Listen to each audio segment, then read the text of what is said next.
कल आपने ट्रेडिंग का बताया था ना मैम, जिसको भी आप शेयर मार्केट में बढ़ना हो तो उनका ट्रेडिंग का सिग्नेचर करवा सकते हैं। थ्रेडिंग में क्या होगा, ये इंसान जल्दबाजी में फैसले करेगा और कहीं ना कहीं गलत हो जाएगा, क्योंकि थ्रेडिंग वाले क्या करते हैं, जल्दबाजी करते हैं ना। जल्दबाजी तो करते हैं, बट इनका इसमें ही आपने बताया कि शेयर और लॉटरी में सब इनका बढ़ोतरी है। हाँ, बढ़ोतरी तो है, लेकिन आप बताओ, आपकी लॉटरी निकलेगी या शेयर मार्केट में निकलेगा, आप क्या करोगे उस पैसे का? आप कभी नहीं ये सोचोगे कि इस पैसे को मैं इधर इन्वेस्ट करूं जिससे कि मेरी ग्रोथ और हो। कहते हैं ना, जुआ किसी का नहीं हुआ, महाभारत हुई, वो कहाँ से शुरू हुई थी? जुए से हुई थी। तो सेम शेयर मार्केट में भी है। आज हजारों लोग क्या हो रहे हैं, हजारों क्या, लाखों करोड़ों लोग डूब रहे हैं। वो क्यों? क्योंकि वो जल्दबाजी में काम करते हैं। थोड़े पैसे आए, इधर उधर से और इकट्ठे किए और लगा देंगे। जैसे अभी शेयर मार्केट टूटी हुई है, तो सबको पता है कि टूटी हुई है तो फायदा होगा आगे चल के, लेकिन ये तो नहीं पता ना कब होगा। तो लोग अपना जो भी है अपना इन्वेस्ट कर ही जा रहे हैं उसमें। तो अगर मान लो और नीचे आ गई तो वो बंदे तो गए ना। हाँ, आप सिप वगैरह में जा रहे हो, शेयर मार्केट की लॉन्ग इन्वेस्टमेंट में जा रहे हो, वहां के लिए सही है।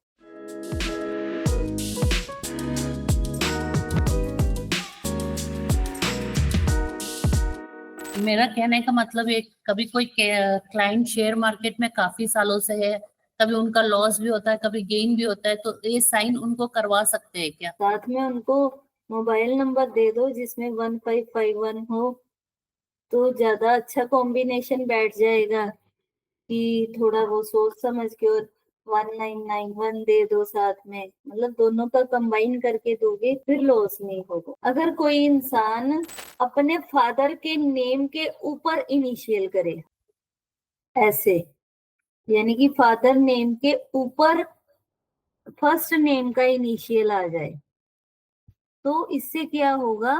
तो ऐसे बंदे को बचपन में बहुत ज्यादा लाड प्यार से पाला जाता है। जरूरत से ज्यादा ऐसे लोगों को पेरेंट्स ध्यान रखते हैं, देखभाल करते हैं। तो इस तरह की परवरिश के कारण ही ऐसे लोगों को बड़ा होता है तो वो दूसरों पर हावी हो जाता है। आपने देखा ना, जिस भी बच्चे को ज्यादा लाड प्यार मिला होता है ना, वो कल को परेशान ही करते हैं। हम भी बोलते हैं ना कि इतना मत इसको सिर चढ़ाओ, नहीं तो ये कल को तंग करेगा। जो जो भी ऐसे सिग्नेचर करते तो बचपन की वजह से, क्योंकि उनको माँ बाप ने इतना सिर चढ़ाया होता है, जिस वजह से ये दूसरों पर हावी होने की इनकी प्रवृत्ति हो जाती है। और ये मानते हुए कि ये जितनी भी सिचुएशंस है, इनके ये अपने आसपास के लोगों को कंट्रोल करते हैं। जैसे जैसे इन लोगों की लाइफ में चैलेंजेस आते हैं, वैसे वैसे इनको प्रॉब्लम्स का सामना करना पड़ता है। और इनकी नेचर भी कैसी हो जाती है, दबंग नेचर हो जाती है, लोगों पे रोक डाल के रखने की।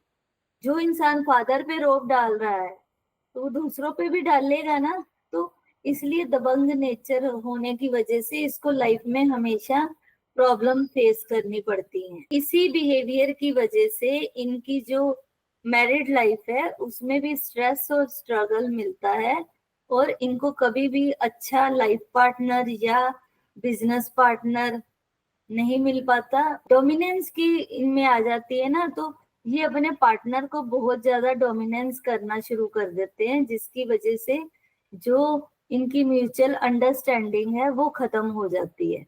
क्योंकि कोई भी पार्टनरशिप हो, चाहे बिजनेस की है चाहे रिलेशनशिप की है, हस्बैंड वाइफ कैसे बैलेंस में रहते हैं कि उनकी जब म्यूचुअल अंडरस्टैंडिंग होती है। अब कोई दबदबा रखेगा, डोमिनेट करेगा, तो उनकी कभी भी नहीं बनेगी।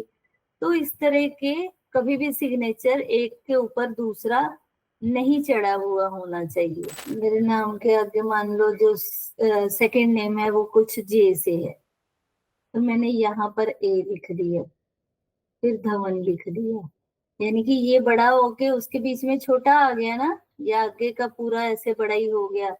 यानी कि सेकंड नेम के बीच में हमने जो फर्स्ट नेम है उसको ऐसे छोटा सा कर दिया, तो ये भी क्या दर्शाएगा, ये भी डोमिनेंस होगा। इसको डोमिनेटिंग इनिशियल्स भी कहते हैं, कि जब एक बड़ा अक्षर है वो दूसरे अक्षर को घेर लिया, उसने अपने आप में समा लिया, तो भी ये दबंग है। तो ये क्या करेगा, इन दोनों में मतलब डिफरेंस आ गया ना, जो एक दूसरे के ऊपर चढ़े हुए हैं, लेकिन इसने तो अपने में ही समा लिया ना उसको। तो ये क्या करेगा, जो बाहर वाला है एरिया, तो वो दूसरे के तनाव को कम करेगा, जिसकी वजह से क्या होगा, मतलब उसका तो तनाव कम हो गया, लेकिन रिस्पॉन्सिबिलिटी किस पे आई, जिसके अंदर वो है। जैसे सेकंड वाला है, तो ये बच्चा समझ लो कभी बड़ा ही नहीं होगा, हमेशा पेरेंट के ही इन्फ्लुएंस से चलेगा। इसके फादर की जो पर्सनैलिटी है वो हमेशा प्रोटेक्टिव ही रहेगा और उसके ऊपर हावी रहेगा। और दूसरा हो गया कि ये जो इनिशियल है वो लार्ज है, तो ये क्या हो जाता है, अगर क्योंकि जैसे धवन लिखा है तो वो बड़ा है, तो उससे क्या होगा कि दोनों की, माता और पिता दोनों ही डोमिनेटिंग नेचर के होंगे और प्रोटेक्टिव भी होंगे।